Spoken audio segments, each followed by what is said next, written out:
లోకాభిరామం కష్టశకారం.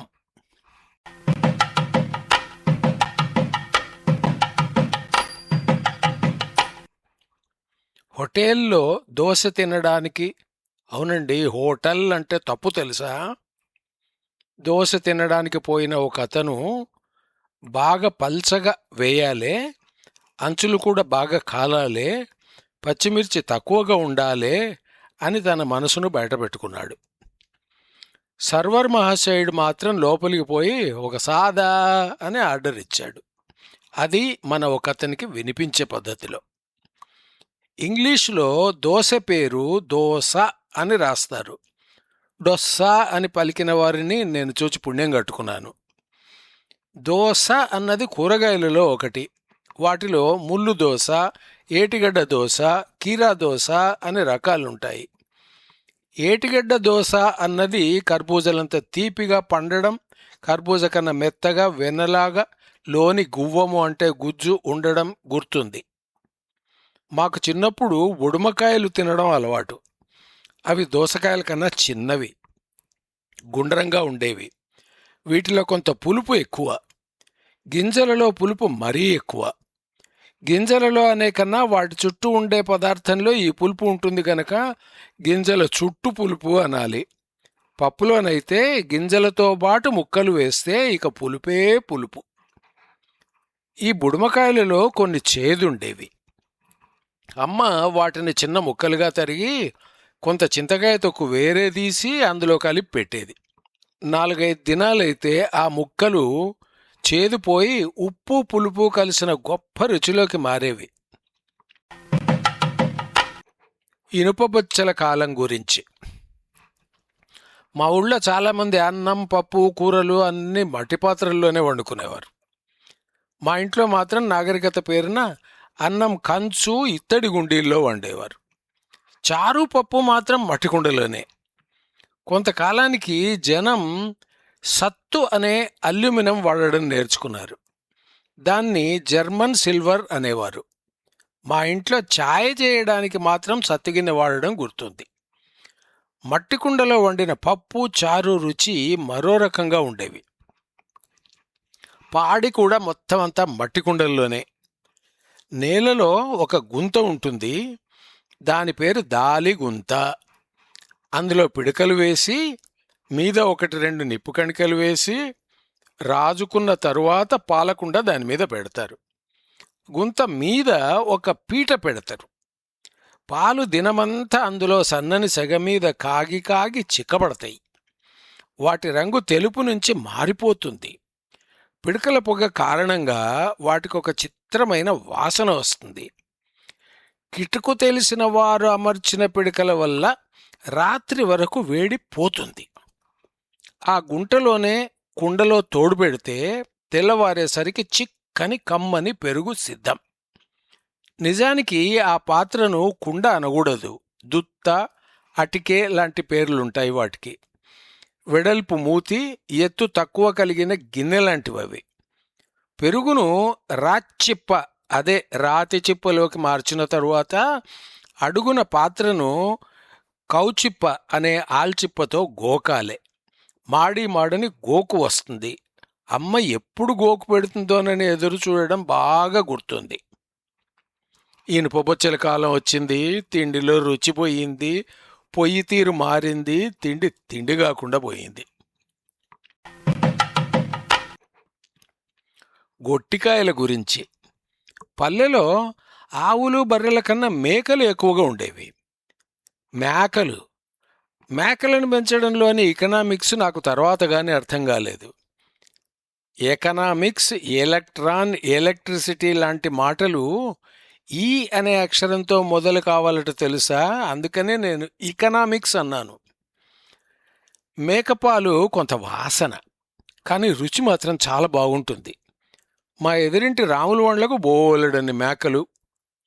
వారి దగ్గర జీతం చేసే ఒక పిల్లగాడు పాలను సూటిగా నోట్లోకి పిండుకుని తాగుతుంటే చూడడం మాకో సరదా. గొర్రెలు, మేకలను గుంపులుగా తెచ్చి అవేనండి గొర్రెలు, మేకలను పంట పొలాల్లో రాత్రి మందలుగా ఆపుతారని భావము. వాటి చుట్టూ వలతోని దడి, కుక్క కావలి కూడా. మేకలు గొర్రెలు రాత్రి మొత్తం అక్కడే నిమరువేసి మలమూత్రములను వదులుతాయి. అది పొలానికి బలము, ఎరువు. ఎంత సులభమైన పద్ధతి, చక్కని పద్ధతి. ఇప్పుడు అంతా కృత్రిమమే. మేకలు గొర్రెలు సాధారణంగా అడవిలోకి పోయి అక్కడ కనిపించిన చెట్లన్నింటినీ కరకర నమిలి తింటాయి. మేకమేయని ఆకు అని ఒక చెట్టు, దాని ఆకులు ఉంటాయంటే చిత్రం కదూ. మిగతా మొక్కలు, చెట్ల ఆకులు, కాయలు, కొమ్మలన్నింటినీ అవి హాయిగా తినేస్తాయి. అయితే కొన్ని కాయలలోని గింజలను అవి అరిగించుకోలేవు. కాయ లేదా పండులోని గువ్వము, అదేనండి కండ, శుభ్రంగా అరుగుతుంది. గింజ అంతా శుభ్రంగాను మిగిలిపోతుంది. ఈ గింజలు పెంటికలతో పాటు బయటకొస్తాయి. వాటినే గొట్టికాయలు అనేవారు. చెట్టును బట్టి అందులో రకాలు, నూనె గొట్టికాయలు, నున్న గొట్టికాయలు గుర్తున్నాయి. మిగతా వాటి రుచి మాత్రం గుర్తుంది. అంటే ఆ గింజలను పగలగొట్టి లోపలి పలుకులను తినవనే కదా అర్థం. చాలా రోజుల పాటు పల్లెలో మేకలున్న ఇంటి పిల్లలకు, వారి దోస్తులకు ఇదొక కార్యక్రమం. లేచిన వెంటనే చెరువుకు పోవాలి. అక్కడ 1-2 పండ్లు దోముట ముగుస్తాయి. తర్వాత మేకల దొడ్డిలో గొట్టికాయల వేట. నిజం చెప్పాలే, ఆ గింజల రుచి నాకు ఇవాళ్ళటికీ గుర్తున్నది. ఇసుర్రాయి గురించి. ఇసిరే రాయి అని విగ్రహము. ఇసరడము అంటే విసరణము, ఇగ్గడము కాదండి. రాయిని దూరానికి విసిరేస్తాము. కానీ 2 గుండ్రని రాతి పలకల నడుమ ధాన్యమును విసురుతాము. కింది రాతిలో నడుమ ఇనుప బొడ్డు, పైరాతిలో మధ్య మధ్యన గింజలు నింపేటందుకు రంధ్రాలు ఉంటాయి. ఒక చేతితో రాతిని తిప్పుతూనే మరొక చేతితో గింజలు వేయడము ఒక నైపుణ్యత. పసుపు, చక్కెర కూడా ఈ పద్ధతిని ఇసరడం గుర్తున్నది. రొట్టెలు ఎక్కువగా తినేవాండ్ల ఇండ్లలో ఇసుర్రాయిని నేలలో ఒకచోట పాతి ఉంచడం గుర్తున్నది. కింది రాయి కదులుతుందన్న బాధ లేదన్నమాట. కరెంటు లేని కాలంలో ఇంటింటా ఈ ఇసిరే చప్పుడు గంటల పాటు వినిపించేవి. దారితో పాటే కిష్టమ పాడిన "ఓస్తుంటి సెల్లేలా ఓ గడ్డమాయ్" అన్న జానపద పాట గుర్తున్నది. ఇసరంలాగానే పాట కూడా మహా సాగదీసి నడిచేది. పాలమూరులో వేప చెట్ల కాడ గిర్నీలు వచ్చినాయి. అంటే వేప చెట్ల ప్రాంతంలో పిండి మరలు వెలిసినాయని గ్రహించవలసినది. వేప చెట్లన్నవి ఒక ప్రాంతం అని అర్థమయ్యే ఉంటుంది. జొన్నల వంటి గింజలు సంచులలో పోసుకొని పోయి పిండి పట్టించుకొని తేవడము కొందరికి అలవాటైంది. ఈ పేరున పాలమూరికి పోవచ్చు. నేను కూడా పోవాలని నాకు అమ్మనేమో నవ్వేది. ఎందుకయ్యా నీకు నడక మూత కష్టం అనేది. అయినా ఓసేరు జొన్నలు, దానికి గిర్నీ కూలి అనా పైసలు సాధించి మిగతా పిల్లలతో యాత్ర. అప్పట్లో అది సింధుబాదుకు మించిన సాహసయాత్ర. ఇక కష్ట శకారం గురించి. నాతో మాట్లాడడమే ఎడ్యుకేషన్ అంటాడు గిరీశం కన్యాశుల్కంలో. కొందరితో మాట్లాడితే నిజంగానే బోలెడు కొత్త సంగతులు తెలుస్తాయి. పాషాణభేది గోపాలకృష్ణ అన్నయ్య గారు అట్లాంటి మనుషుల్లో ఒకరని నిస్సందేహంగా చెప్పగలను. ఎల్లమ్మకు ఎల్లయ్యకు పెండ్లంట, ఎవరింట్లో వాళ్లకు విందంట అని ఒక కవిత లాంటి మాట చెప్పారాయన. దీనికి మూలం తమిళంలో ఎక్కడనో ఉన్నట్టున్నది. గోపాలకృష్ణ గారు సిపి బ్రౌన్ గురించి పరిశోధించి పుస్తకం రాశారు. స, ష, ష లను గుర్తుంచుకునేందుకు బ్రౌన్ చెప్పిన సూత్రం ఒకటి ఆయన వల్లే నాకు తెలిసింది. సులభ సకారం. సులభంలో ఉండేది సకారం. శాంతి శకారం. శాంతిలో ఉండేది శకారం. కష్ట శకారం అంటే కష్టలో ఉండేది ష, కాలుగుంజే ష అని ఆ సూత్రం. మా అమ్మ పేరు శేషమ్మ గారు. పల్లెలో అందరూ ఆమెను శేషమ్మ అని మాత్రమే అనేవారు. కన్యాశుల్కం చదువుతుంటే షకారం గురించి ఇంకో సంగతి కనబడుతుంది. ఏమిష అంటే ఏమిటట.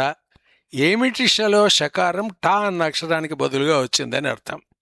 బాగా మాట్లాడుతున్నాం అనుకుని విజయనగరం ప్రాంతంలో నాటి బ్రాహ్మలు అనవసరంగా షకారం వాడుకున్నారన్నమాట. మన వాళ్లకు చాలామందికి సా ష ష తేడా తెలియదు, పలకదు. మధ్య భారతం వారు ఈ విషయంలో మనకన్నా అన్యాయం.